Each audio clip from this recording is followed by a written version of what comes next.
Welcome to the Florida Tennessee postgame live show. And, you know, we're kind of at a point now where these results, they don't really even affect you at this point. Or No. me, I should say. I I've never figured been you this were also numb. in the same I've never been same this boat as numb. me. Yeah.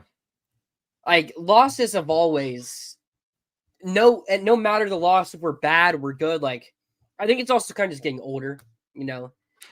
realizing it happens. But these any loss used to kill me. I used to do I was like 8 years old. I did wrestling, and I was I was really small when I was a child. So I was like in a really small division, and there was only a couple kids there, and I beat them pretty easily. So they're like, okay, it's your first tournament here. We're gonna move you up a class, and I lost. It's like, hey, I'm moving up a class to fight these kid.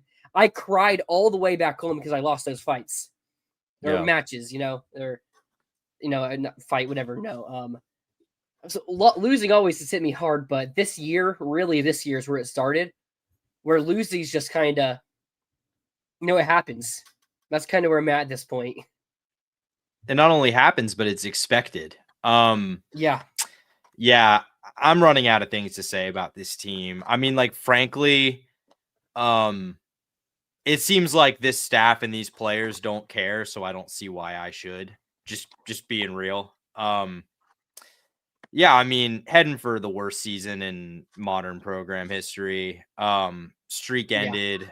For a while it looked like that shutout streak was going to end here too. I mean, I'll just be fully transparent. I cover college football at the national level for a living.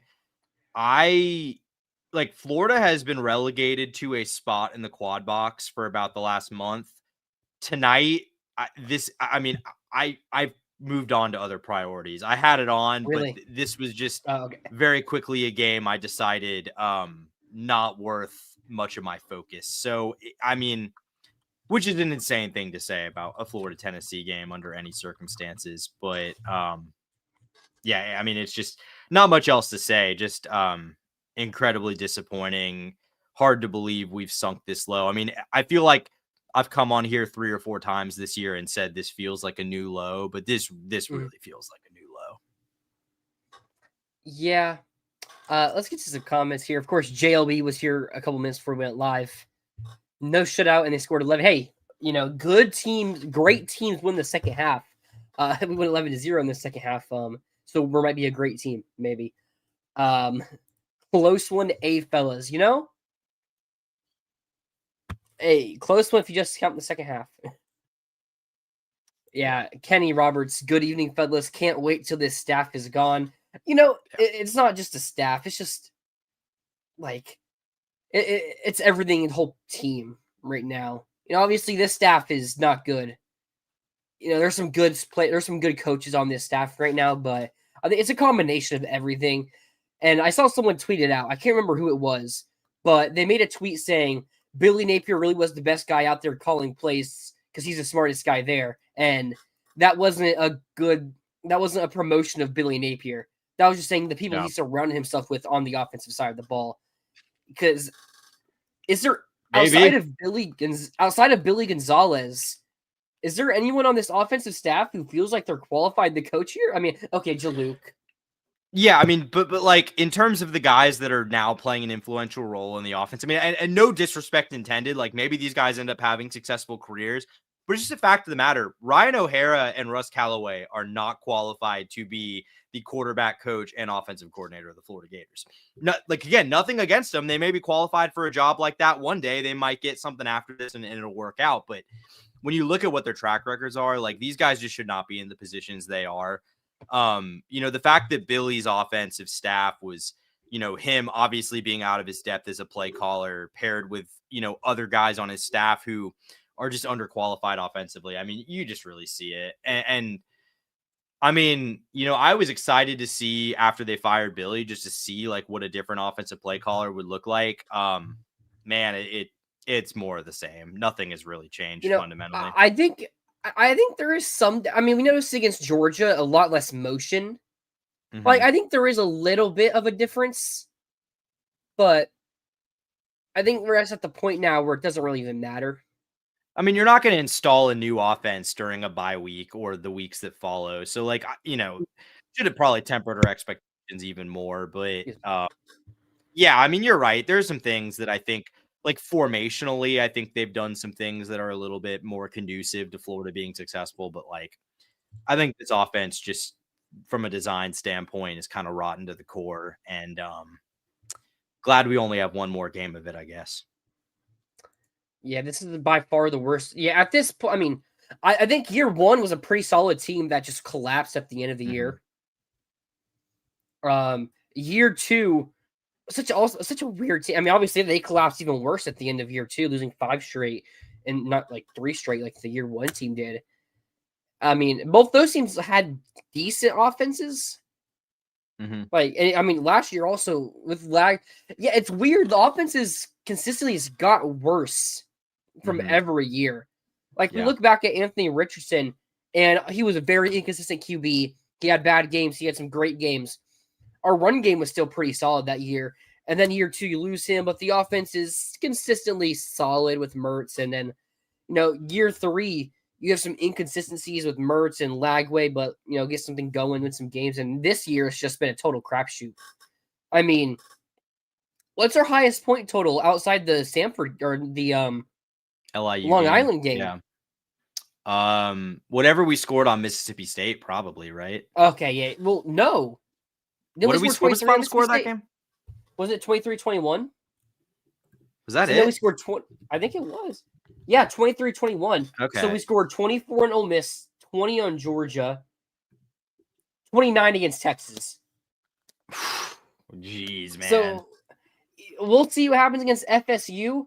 I think I feel like if we ran the ball every single play of that game, this would have been a game where it's like, it's not like you're not being like this was competitive, but it's like, oh, okay, it's still only 2 scores with 10 minutes and you have the ball. Like, I feel we ran the ball at a pretty high success rate with Jaden Ball today. Yeah. And it's not like he broke off a couple big runs to make it look better. Like, the first half, we only ran the ball like 4 times in the first half for some reason, where it was averaging like 5 yards a carry. Well, for some reason is it was 21-0 12 minutes into the game. That's the for some reason. I mean, I think when we went down, it was like 14-0 or 21-0. We had the drive right after that. We ran the ball twice, 5 yards, and then like 7 yards, and got a first down. The next 3, so pass incomplete, pass play. This DJ Lagway scrambles, and you may even remember this play. DJ Lagway scrambles on this play, has a clear first down. For some reason, decides to juke a defender. And he ends up being a yard short, and then we hurry up on a 4th and 1 to do a QB scramble or a QB a tush push there, QB dive, whatever, and we don't get it. And so it was like we called 3 straight pass plays, and then you called the QB dive there. When we just ran the ball for 5+ yards on back-to-back plays, like I don't understand what we were doing. And you saw it, Jaden Ball, was running really well in the second half, and it was the same in the first. We just didn't do it enough. It's a respectable game if you just run the ball. Yeah, I mean, it was more of what we've seen from Jaden Ball this year, which is just continuing to find ways to produce, even when the holes aren't there, even when the your holes offensive were there. line. The offensive line, I thought, there were times, but I mean, there were also times where dude was like getting contact to the line of scrimmage and still just burst through, made jukes, made guys miss, and got 7 yards out of something that probably should have been 3. I mean, he's just a machine. I hope Florida can keep him around next year. There's not many players on this team I would be like devastated if Florida didn't have next year, but Ball would be a bummer. Yeah, I think running back is something that's like, it's one of those, we've talked about it before. It's one of those positions where you can replace it. I would love to keep Ball to an extent. We'll see if we get like Lane Kiffin, and if you're replacing Ball with Kawan Lacey, to say it's like that's like an even. I mean, that's a trade you make there. You're not complaining about that at all. But like, if you lose Ball and then you see what happens, like, we'll see what happens there. I'd love to keep Ball. I mean, could you imagine Ball and Lacey in the same backfield? Well, it's just like speaking of the Ole Miss example. I mean, they had this. They lost Quinshon Judkins, thought they could replace him in the aggregate. That didn't really work out. So I mean, certainly there I are think levels to this. they also lost Ulysses Bentley for most of the year, and when he came back, I think he had like back-to-back 100-yard rushing games against. No, fair. He had it against. Yeah, I think Duke. Did he play in the Duke game? I can't remember, but against Mississippi State, he definitely had over 100 yards. But yeah, you got to have a good running back, but it's not something you should freak out over if you lose. Let's get a little bit more of these comments here. Yeah, they can't play like this if you're making $100,000. So, here's the thing. A lot of them are making a lot more than that, my friend. That is true. Apparently, Western Kentucky's got a defensive touchdown. Wait, really? Against LSU. What's the score in that game? I know it was 13-3. It was 13-3 last I saw LSU. Yeah. Speaking of, you see LSU is like not going to score 25 points against an FBS team this year. They haven't yet. Oh, wow. They're not going to tonight. And then they got Oklahoma to close out the season. So I doubt they will in that game either. So it's 13-9, PAT pending. And I mean, yeah, okay, it's good. With 1:05 left, they have no timeout. So if they get an onside kick, they're not far from field goal range to tie it up. Yeah. I mean, 13. I mean, Western. What's funny here? Western Kentucky they're a good group of 5 team. They're 8-2, but they're not known for their defense. Tyson runs a program that's known for its offense. So getting shut down. I think Michael Van Buren's having a rough game. I haven't watched much, but it seems like he's having a rough game. Yeah, they have not. He's been getting bailed out by the defense. Yeah, like a couple turnovers for Western Kentucky. But getting back here, yeah, they can't play like this if they're making $100,000. I mean, our walk-on safety, Braden Sladen, is definitely not making $100,000. True. Yeah, I mean, just also we're at a point where like the injury and the availability with the personnel is just unbelievable. I mean, again, I don't know 20% of our roster. Dude, it's insane. Like, I mean, again, I don't like. I kind of think it's lazy to be like, this is on the strength and conditioning staff because injuries can be anything. But like, man, it gets to a point where it's like, I don't know what's going on here, but this is abnormal compared to the rest of the SEC. I mean, I think it's also like the point where everyone's opting out at this point. Like, but let's see if Western Kentucky can give this onside kick. That would be crazy. Hold up. You got to tell me I don't have it up right now. Oh, they're switching things up. They got them in the move. And LSU recovers. Yeah, okay, LSU wins. It's almost like they need to gut the whole program and start over, maybe keeping 8 players. No, you still have a bunch of talented, high-level players on this roster. Like, it's one bad player can make a play, can make everyone else plays right, but one person makes a bad play and that ruins the whole play. That's not what happened here, but like a couple bad players or a couple bad plays. I thought some of our D linemen and O linemen, like those are things that aren't easily replaceable. But those are players I think you keep. I mean, a lot of young corners or DBs that are high-rated guys. Like, I think you're going to have a lot of people that are just high from the loss tonight that are saying this is something where you have to flip the entire program. Like, obviously, you're gonna fire some coaches. You're gonna fire most of the coaches on the staff. I think probably all of them at this point. I don't really think anyone's gonna stay. And so someone actually raised a question to me in a chat. Over under 40 and over under 45 and a half new players on the roster in the transfer portal. I said just counting the portal. I think so. Probably under. That's what they said. Yeah. I said under as well. What number would I have to give you? I mean, that's a ton of players to turn over. It is. That's like Colorado Dion year one thing. Well, what number would you get to where it's like, okay, that's a question? I'd say, I would just say in general, I probably expect like 2025. That's probably where 2025. I mean, in the portal, even that's a big portal. That's a big portal, change.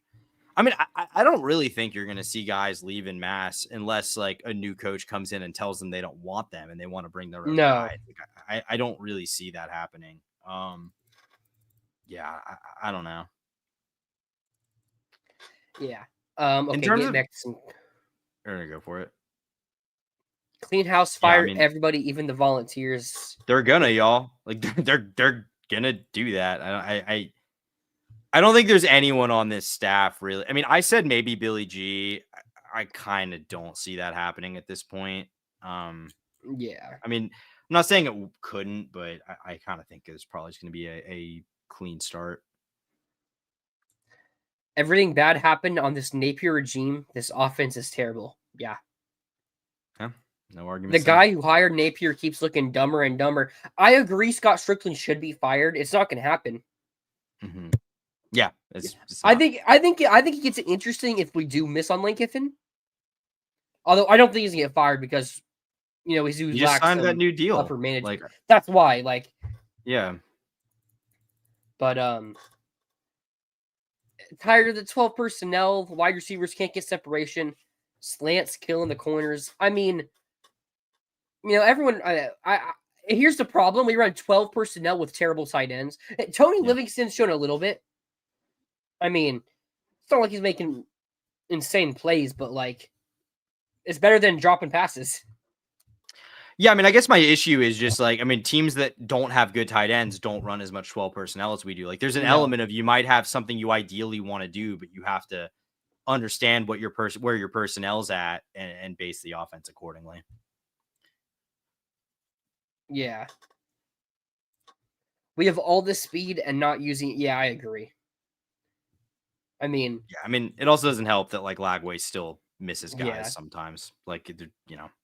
Nothing about the operation's good right now. You just go out and hire the water boy because Kiffin not coming to the Stumster program. Man, we'll see. This team just had his guys on the rocks last week, and they're going to the playoffs. So it's I hear you. I don't think Lane's watching this game. If Lane was coming to Florida, he's not watching this game and being never mind. Yeah. Man, them losing that game really changes the contract they're offering me, the NIL they're offering me, the location of Gainesville. It really doesn't change anything. If Lane comes, think he brings his own quarterback, what that means for DJ. So I think there's two situations here.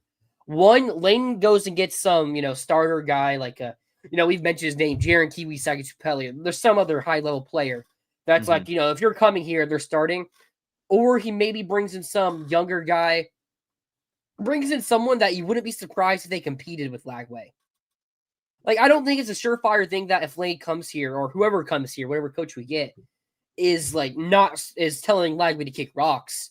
I mean, you can still see there's something with Lagway at times, but I would be surprised if a coach comes here and is just yep, Lagway's the guy right away. Especially now that you only have the one transfer portal before after. In January, there's no spring portal, so you got to get a guy to come here and hopefully convince him to come here and compete with Lagway, because that's also interesting. If you lose that QB battle, you can't leave during the spring. Something I just kind of just realized. Yeah, no, that is an interesting dynamic. Yeah, you can't feast off guys who lost position battles. The thing with Lane specifically is that Trinidad's out of eligibility. And even if you were to bring Austin Simmons, I don't think you bring Austin Simmons as your main guy. I think you bring Austin Simmons as a guy to compete for it. I agree. Oh, is that where he went with, or? Well, if Lane comes, I guess his own quarterback could mean anyone in the portal. I guess I took that to mean bring someone with him from Ole Miss, but yeah, I guess he could just mean anyone in the portal. So no, Trinidad does not have another year. He is done. So he's done. It would be Austin Simmons who lost his job to injury earlier this year. And if not Lane, I would love from Lincoln Riley. Yeah, I wouldn't say I would say from what I've heard, it's not a definitive no, but I don't think Lincoln Riley's the backup right now. Is their number two? I don't think the number two option is set in stone, but from what I heard, I don't think it would be Lincoln Riley. Frankly, I'd be curious to hear who it would be, because all these backup options are kind of nuking their own stock as we speak. Brent Key's team took another ugly loss tonight. Louisville was horrible today. Ugly when you've given up 48 points to NC State, 34 to Boston College and 42 to Pitt. I'd say that's pretty ugly. In a 3-game stretch. I will say Brent Key is one of the names that continues to hang around in that backup category. Because I don't think Jeff Brom was there for a minute, especially after being Miami, but I don't think Jeff Brom's in it. You know, Brett Lashley, I don't think he's in it. I don't think it's not gonna be Drinkwitz. That I mean, Fish is like the Kalshi leader, but like I haven't heard any I haven't heard any smoke connecting Fish to the job at all. We haven't even talked to Fish. All the Fish smoke came from because of his interview that came out a couple weeks ago. Like Fish wants the job, but we haven't even talked to him. That's a breaking case of emergency type of situation. Yeah. Stop thinking Kiffin because he's not running out that tunnel wearing orange blue. Hey, we'll see. Maybe not. We'll see. No, Lincoln Riley's buyout is only $4 million if he leaves. You got to remember, coaches have a buyout for if they get fired and a buyout for if they leave of their own accord for another job, and that buyout is much lower than whatever. So whenever you go and look up Google Lincoln Riley buyout, you're seeing the buyout if USC fired him. I would guess his buyout if he were to leave would be somewhere in the $5 to $10 million range. It's 4. That's what I hear. 4. Okay. And I bet that's probably because I remember there's always been talks about Lincoln going to the NFL. So that's probably why it's lower. That's probably why it's lower right there. But yeah. Doesn't his quarterback if we're talking about Lane, no. We addressed Trinidad is 5th-year senior. Yeah. Yeah, Trinidad's done. Norvell will get his first road win next week. First time in 2 seasons. I think if we run the ball, I think we could run all over. I think Ball is going to go for like 200. Could go for like 200 yards on his FSU run defense. If we decide to run the ball. I'll probably end up picking FSU tomorrow night, but I'll probably end up picking Florida tomorrow night. But like, if you ask me right now, I don't feel particularly good about that matchup. Yeah. Yeah, Kenny, he wants out of USC. I have heard that. Yeah, I've heard that as well. Before they hired. Yeah. That I don't know about that. I don't think it would have been a surprise if we talked to him, we talked to us, but I think the USC job is where he wanted to be. I think I would say he got screwed over. I think he got surprised by the fact that the USC went to the Big Ten. Yeah, no, 100%. He took that job thinking he was going to be in the Pac-12. Yep. No, I mean, the thing is, I think I kind of don't buy that Lincoln wanted the job because it seems like the reason he didn't take the LSU job was because he didn't want to be in the SEC, and that's why he was leaving Oklahoma in the first place. Now, granted, I think he'd probably, at this point, rather be in the SEC than be in the Big Ten having to deal with the travel schedule that USC has to deal with, and just the fact that they are NIL-wise very limited compared to Ohio State, Michigan, Penn State, probably. So, yeah. And Oregon, obviously. So, I mean, now we're just trolling William.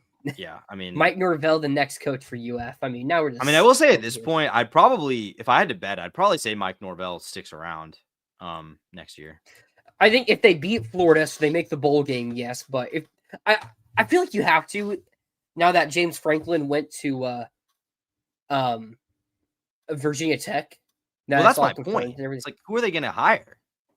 Because I think the best name for him is Ryan Silverfield, but you can't go and hire another Memphis coach. Oh, that'd be so That's funny. Also assuming it'd be really funny if they did, though. It'd be really funny if they did. That's also assuming he would take the job. Yeah. I'm not trying to. I'm not thinking about here, and I'm not going to say he's he's too good for FSU or whatnot. But I don't think he's going to get an SEC job this offseason. But someone could open. We'll see what happens at Arkansas. If there's one, that would be the one. That would be the one. But I thought I saw that Arkansas was down to its final 5 or something, and it didn't include Silverfield. I saw that they're in the quote unquote final stages of their head coaching search. I didn't see names or a final list or anything. I think so. It may have been just projection, but I'm pretty sure the one I saw had Eric Morris, Will Stein. I think Bobby Petrino was on it, but I don't expect him to get that job. That's not going to happen. They haven't won an SEC game, man. No. Oh my God, they're going to finish. They played Missouri, don't they? Last week. Yes, correct. Probably Thursday. Probably Friday. Friday's a really loaded slate. There's a lot of games on Friday. So I know the Friday games are the Texas A&M, Texas, Georgia, Georgia Tech, and Ole Miss, Mississippi. Those are the 3 ABC games. Maybe. I just know Missouri, Arkansas has like historically been played on Black Friday. It might be different this year. That's just like what it's typically been in the past. Oh no, it's Saturday. Okay. Oh, okay. Never mind. I think it's a 3:30 game too, right? Or yeah, 3:30 on Ubo. Speaking of, have they announced the time for FSU next week yet? I saw it was 3:30 or 4:30. Yeah, I don't think so. Okay. Why would it be on 4:30? SEC Network. That would be the SEC Network afternoon slot. Yeah. Yeah. Okay. Yeah, it must be. I don't. 4:30 is just a weird time. Yeah. Let me look at some of these stats from this game here. We're really just going to talk about Jaden Ball. It sucks that Jaden Ball was not only our leading rusher but our leading receiver. Yeah, that's on board. On two catches. Should have been 3. That's a pancake by Barber. That shouldn't be called a holding. Yeah. It's unfortunate. Yeah, I mean, just nothing went right for the Gators tonight. Like, I mean, not that they were going to win either way, but like every break that could have gone against them went against them. Yeah, so Jaden Ball, 18 carries for 96 yards. His long was 16. So, I mean, Jaden Ball was consistently running. Mm-hmm. There was maybe like 2 plays in the entire game where Ball was getting stopped at the line. And I remember one of them, Caden Jones just got beat by Tyree West. But hey, I remember talking when we were talking to Tucker. Yeah. Yeah. See, when we were talking to Tucker, I was like, he was saying his interior offensive line, probably if there's a big weakness, it's that. And I thought we ran pretty well, and that's why I kind of have a little bit of confidence going to that FSU game that we can run the ball if we have this same showing. I mean that FSU tackling effort is just horrible. Yeah, I'm just worried that defensively we just don't seem to have that edge right now anymore. No, just gotta. I think Tennessee's offense is statistically one of the best, if not is one of the best in the country. Like FSU, they hit some big time plays, and those could kill us. I think it's gonna be an interesting game because I think that could be a game that's scored below 20s. I think it's gonna be a game that's scored upper 20s and 30s even. Yeah, I think that's more likely. Well, say what you will about Castellanos, but Florida has struggled with mobile quarterbacks at times. So that's, potential to have some offense there. And I think Florida will probably be able to run the ball. I think Florida probably will hit a couple big plays in the passing game. But again, I don't think the defense is just there is. I don't know if it's an effort thing or just an injuries thing or all of the above, but defense is pretty clearly not where it was at one point this season. No, injuries, effort. Playing Braden Slade out there at safety. Yeah. Stubbs finally comes on the field and he just gets shook off, spun off by Tennessee player. Lagway missed a touchdown pass to J. Michael Sturdivant because he does his fadeaway throw that he loves to do and he always misses it. Yeah. Vernell Brown, 3 catches, 14 yards. Vernell Brown is going to finish the year with no touchdowns if he doesn't get one against FSU. It's also how is he only getting 4 targets in this game, man? It's like Florida's passing numbers are kind of unbelievable when you just think about the fact that they were down this entire game. How do you not get a little bit more production just out of necessity? Lagway just bad day. Yeah. Oof, Nico. Man. How did UCLA win 3 straight and now they've lost 4 straight again or 3 straight again? Jerry Neuheisel. Yeah. Yeah. Neuheisel Jerry effect Neuheisel effect. Yeah. And Nico just fumbled. They're already down 10-0 to Washington. It's our next head coach right there. I think people overreact a bit to Jed Fish. I don't think he's going to be the next head coach. I wouldn't hate it as much as others would. I wouldn't either. It's just there's just no reason I see to think that's going to happen right now. There's just been zero smoke. It's just the fact that he coached here or was went here and was a GA. There's been smoke for other than Lane. There's been, I would say, real smoke for Summerall, Key, Brom. It's and not Drinkwitz. Summerall. There hasn't really been smoke for. There was a visit thing, but that's just a play. That was Summerall was never going to be a serious candidate. I think he's a good coach, and I think he should be a candidate. You say that, like, does that change if Lane announces something on Saturday other than what we're hoping he does? I mean, because it probably should, right? Like, if Ole Miss would have wanted him, if Auburn wants him, if he was a backup for LSU, like, Florida should probably kick the tires. I don't think it does. I don't think we do. I think. I mean, it's just like so. Tulane's basically also a lock for the American Championship. Like Tulane's the front runner to make the playoff right now. Yeah, they are. And they play a 1-win Charlotte team, which if John Summerall chokes that game, I mean. Granted, I'd probably pick North Texas to beat them at this moment in time. Did North Texas beat Rice? I saw they were trailing to Rice. That's a great question. I don't know. My take on North Texas beating them was irrespective of anything North Texas has done today. They outscored them. So they went up. So Rice was up 14-0. They then outscored them 28. They outscored them a lot. 56-10 after going down 14-0. Gotcha. That will do it. Yeah, that will do North Texas only has one loss. Okay. And they're going to beat Temple on Friday. Yeah. But, I mean, I wouldn't be surprised I don't think anyone would be surprised if Tulane beat North Texas in that game. No, I wouldn't be either. I'm just saying, like, I think they are the front runner in terms of they're the highest ranked. I don't think it's anywhere near a given that they win that game is all I'm saying. Yeah. So if we talk about coaches that I could legitimately see being our coach next year, I think Lane's the front runner. And then there's some names I don't want to say here, but Brent Key is definitely he's on the list, whether you like it or not. I think I've heard I haven't heard Brom is off the list, but I haven't really heard his name mentioned. I mean, they're like I know right now. Like I don't think that's going to be very palatable. I don't think Brom would be a good hire for us. I don't think he's. I mean, I think he'd be like a worse Dan Mullen. Mm-hmm. Like his recruiting efforts, but like, he's a good offensive guy. He would get us a big win every year, but like maybe if we have the right schedule, he finishes 10-2 once. But like, I don't think he'd be a good fit I don't think he'd be a right hire for us.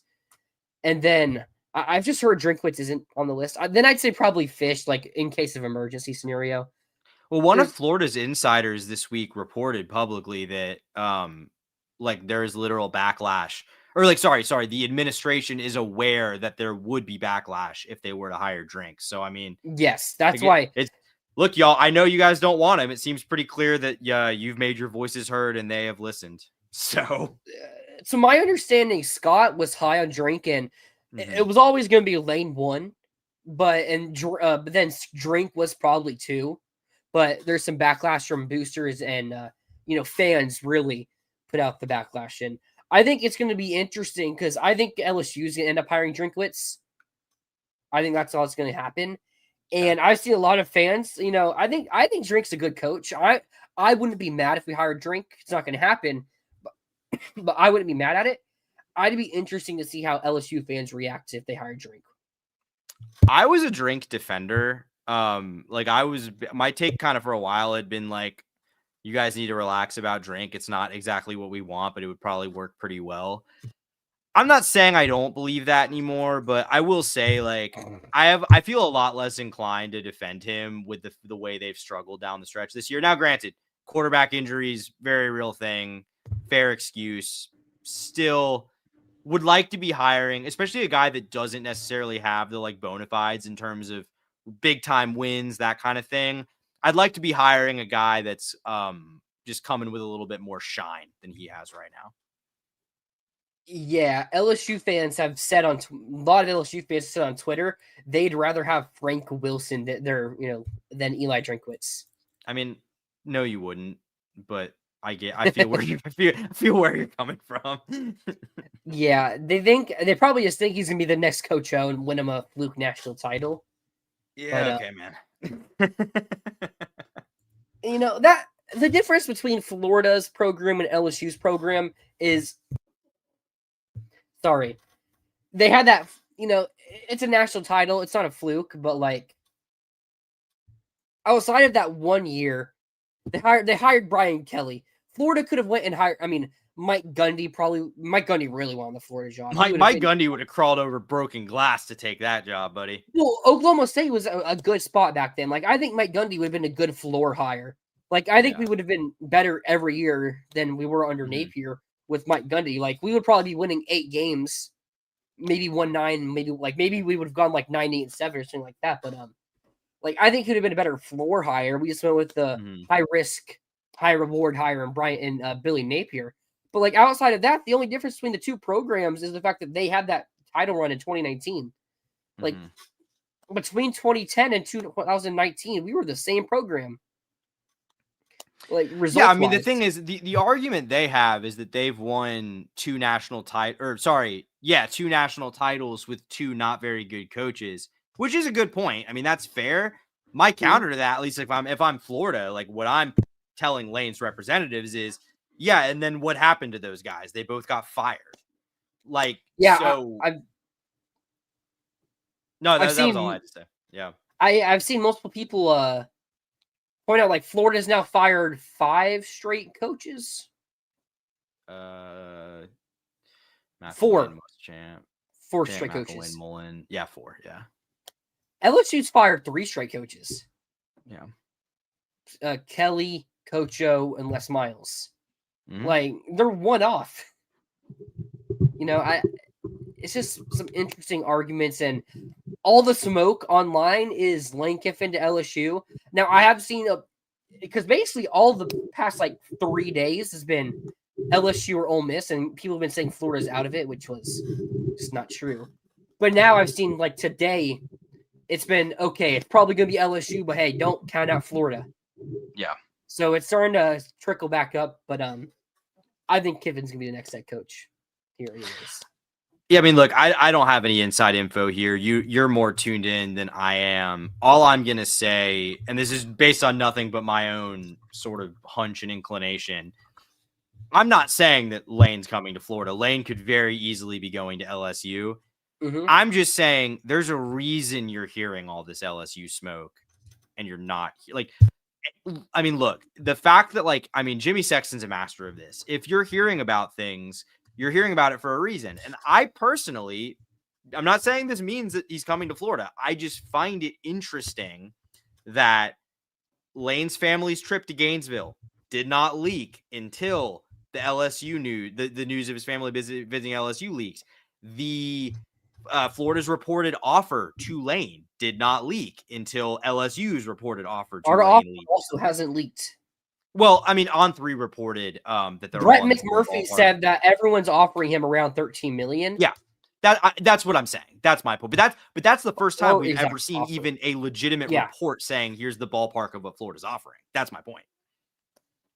Yeah. So, I also would like to say, since last night, so Ross Dellinger reported that LSU's gonna is offering Lane like 6 years or 5 years, $90 million, I think what it was, or something like that. Yeah. So yeah. And then this morning, who was it this morning that leaked? I can't remember who it was, but someone this morning, another credible site, reported like 7 years or same amount of years or whatever, $96 million.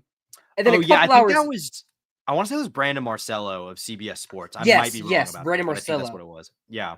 And then a couple hours later, I think it was On3 reported $100 million.